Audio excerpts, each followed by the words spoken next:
This is how Gordon Cormier, who will play Aang in the live-action adaptation, looked when he started filming, and this is how he looks today. How do you manage to adapt a series in which everything takes place in 1 year, with a group of teenagers growing up? Stay tuned to this video to hear from Albert Kim in a new interview how they plan to solve this problem, as well as analyze 4 new posters that came out.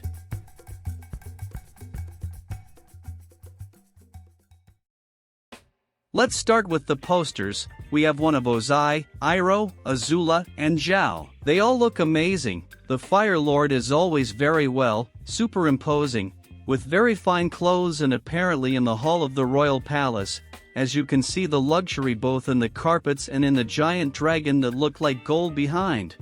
On the other hand, Iroh in one of those sunsets that have many of the posters of the series, standing on what seems to be a dock or coast of the Fire Nation.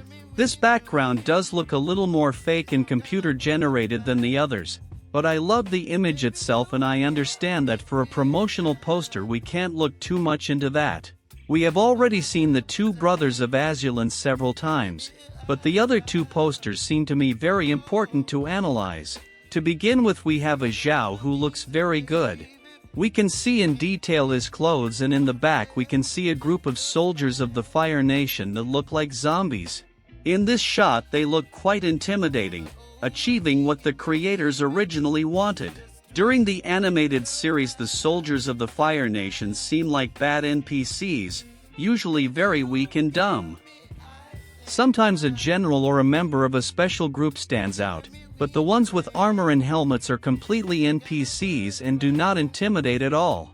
But in this poster, that horde, is intimidating and quite a lot. It looks like a group of cannibals ready to attack. The uniforms have a very samurai feel to them, which I think is great and very well done. Lastly, we have Azula, for the first time seeing her with these clothes much more similar to her animated version. I think in this picture she looks great. The first 2 or 3 images we had of her were not so convincing, but here she looks, I don't know if it's the same, but much better. His right arm has the finger pose he uses to do lightning bending, so it's the first nod that he will indeed be able to shoot lightning. I don't understand why we haven't seen her blue fire yet. Maybe in the adaptation we will see Azula's process of switching from using regular firebending to blue firebending. Why yes, we didn't see this in the animated series, but remember that during her childhood her flames were orange. The background looks like some kind of chamber inside the royal palace of the Fire Nation, and we also have some kind of painting of a golden dragon. I think all the posters look great, and I love that they are being released a little at a time to be able to analyze some little things and see new details. On the other hand, Entertainment Weekly published an interview with Albert Kim, the showrunner of the series, in which they talked about a second season and how they are preparing for it. Season 1 finished filming in British Columbia in the summer of 2022, and since then the crew has been in post-production. Gordon Cormier, who plays Aang, auditioned for the role at the age of 11 and is now 14. While has not yet received the go-ahead for a second season, the team don't seem to have room in their brains to think about that, but are instead preoccupied with finishing the Season 1 episodes before the February 22nd premiere date.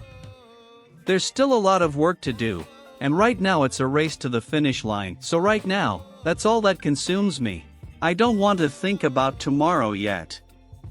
The 3 seasons of the animated series essentially take place over the course of a calendar year. There was no way we could do that. So we had to design this first season, especially, to accommodate the possibility of some time between the first and second book. For this I mentioned that Sozin's comet is the clock. We removed that particular TikTok from our show for now because we couldn't know exactly how old our actors would be for the next few seasons. In an ideal world, the reception of the live action is going to be good enough that close to its premiere Season 2 will be released, and that by 2025 or 2026 we will have Book 2. But the change in the actors will be inevitable. It would have been the same with the movie M. Night if Part 2 had been released. I don't think it's a bad plan to have an indefinite date for the Sozin comet, since it shouldn't affect too much. They'll just have to find a way to keep the Avatar's sense of urgency to dominate the rest of the elements. The answer to how they are going to solve this issue will be seen in the Winter Solstice episode when Aang contacts Roku and he tells him about the phenomenon that led to the end of the air nomads, and that is about to happen on Earth.